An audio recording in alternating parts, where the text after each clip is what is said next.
Okay, there's a couple of things you need to know that are kind of specialty things for the test.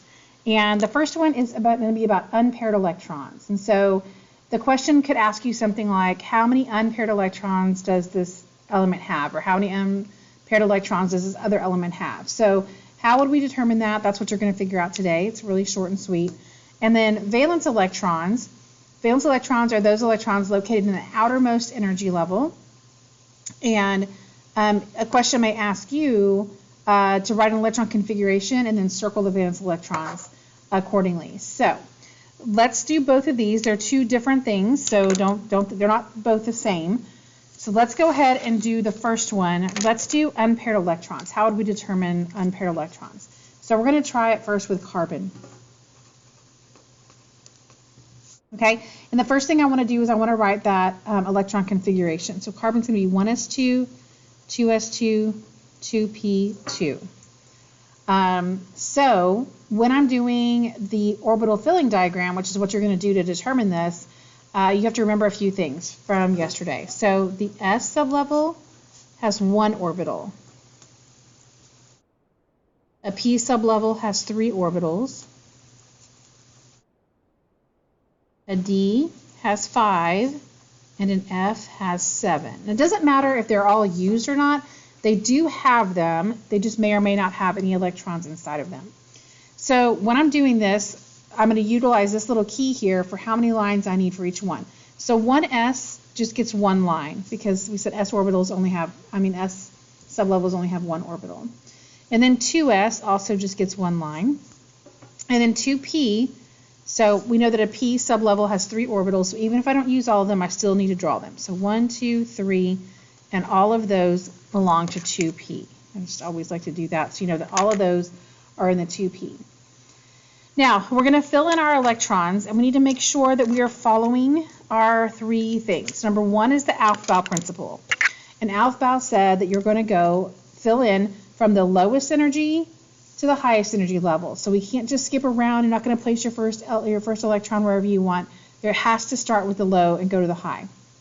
Number 2 is Pauli exclusion principle. And that one said that they cannot have the same spin. 2 electrons in the same orbital cannot be spinning in the same direction. And so we denote that by having the arrows go opposite directions. And then the last one is Hund's rule. And Hund's rule says that every electron will be by itself in an orbital in a sublevel until it has to pair up. But remember, that's like seating on the bus. We don't want to share a seat on the bus until we absolutely have to. And so that's the same thing with electrons. So I've got 2 electrons in the 1s, so I'm always going to fill up, then down first, up first, then down. And then I have 2 more in the 2s. And then I have 2 in the 2p. So 1, 2. I did not put them together. They are not going to share an orbital until they have to. And so therefore, these guys are in separate orbitals. And now it's easy to see when it says to how many unpaired electrons are there.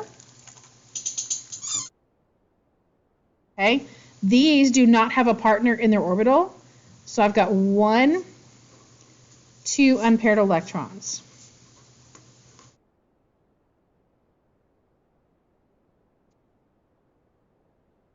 Okay, 2 unpaired electrons on that one.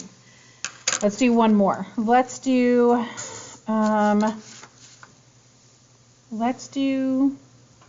iron.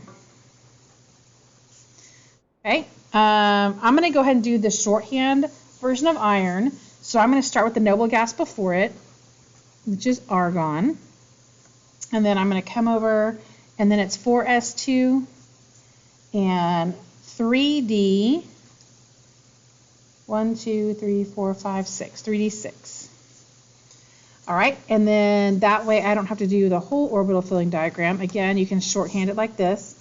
4s, it's an s, so it only gets 1 line. So that's 4s. 3d, d has 5, so even if I'm not using all of them, I need to put all 5. 1, 2, 3, 4, 5. That is my 3d sublevel there. And again, all of these go together. So I'm going to fill in what I've got. I have got 2 in the 4s, so up, then down. And then 3D, I have 6. So again, I'm going to go up, up, up, up, and up. That's 5. 1, 2, 3, 4, 5. And then I have a 6, so I need to come back in and go down. So how many unpaired electrons does this one have? It has 4. So we've got 1, 2, 3, 4. So 4 unpaired.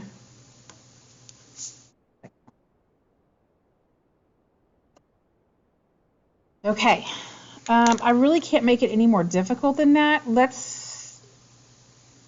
Really, there's nothing else to do. So on that, just always draw out your orbital filling diagram, at least the noble gas configuration, and then go in and see. As long as you're filling them in correctly, you should have no trouble then identifying easily how many unpaired you have. All right, moving on to valence electrons. So again, valence electrons are going to be, do a squiggle line for your notes.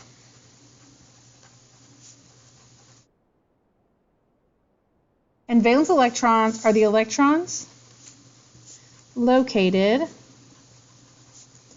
in the outermost, or you can also call it the highest, energy level.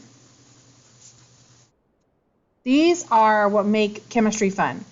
The inner electrons, not so fun. They're called core electrons, and they don't do much. They don't serve much of a purpose as far as chemical reactions are concerned, so we don't really worry about those very much. But man, these valence electrons, that's where the party is. So when you're looking at your valence electrons, so let's do old school junior high. Same thing, I'm going to use carbon again. So if I have carbon, then I had, back in the day, you learned that you could put 2 in the first energy level, and then you could put 8 in the next one. Well, I don't need 8 because I have a total of 6 electrons for carbon. 2, 4, 6. So I just need to draw, I have 2 in the first energy level, so I would have 4 more in this one. So 1, 2, 3, 4. And these are your valence electrons.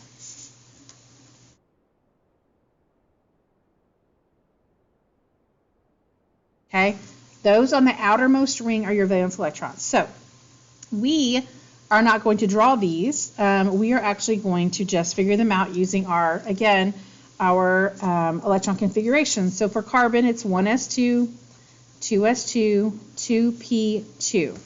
So you look at your electron configuration and you find the highest energy levels. And the energy levels, remember, are the big coefficients in the front.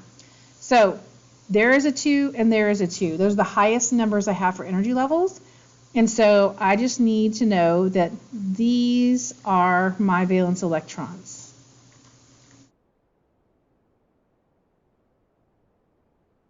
Which is what you see right here. 1, 2, 3, 4, 1, 2, 3, 4. Those are your valence electrons. Let's do one that's a little bit tougher. Let's go on and do, let's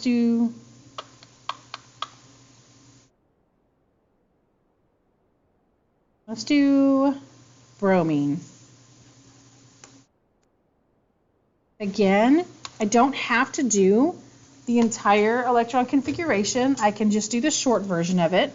So bromine's number 35. That means I'm going to back up to argon. I'm not showing you on my periodic table because I'm assuming you're going to follow along. If I back up to argon, then I have 4s2, 3d10, and then I have 4p5.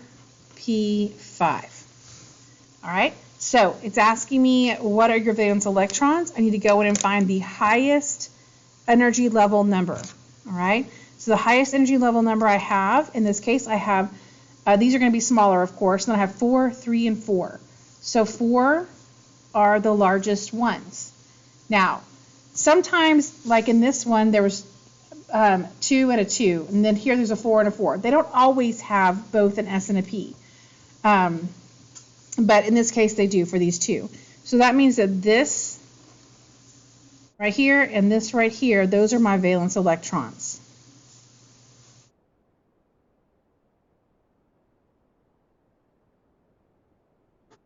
Spelled that wrong.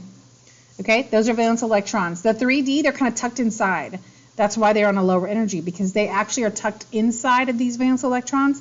So your valence electrons will always come, let's add this to our notes up here. Valence electrons always come from the S and P sublevels.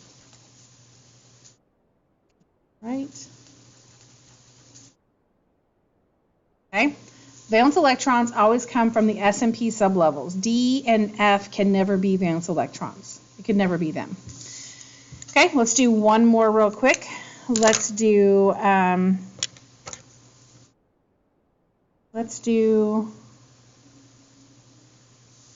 silver. Okay, Ag on your periodic table is silver. When I look back at the one before it, silver is number 47 on your periodic table. So I'm going to go back to krypton and then come forward, and I've got 5s2 and then 4d9. Okay, so this is one of them that I was telling you. You don't always have an S and a P to be the valence electrons. Just look for the highest energy level. In this case, it's 5. Okay, the 4 is lower energy, so it is not going to be valence electrons. So this right here, okay, those are your valence electrons, not the 4D. So I'm going to give you a little hint here, a little cheat code. Okay, the D sublevel is never going to be valence electrons. So all of these guys in the middle, they always have 2 valence electrons here. So yeah, that's pretty much it. And once you have these 2 things down, it shouldn't be any trouble. Again, unpaired electrons, just draw your orbital filling diagram and look at them and see which ones are not paired. And then valence electrons, you just got to find the highest S and P, but they cannot be from, they have to be, there's either going to just be S or S and P, just depending on which ones you have. All right, good luck, guys.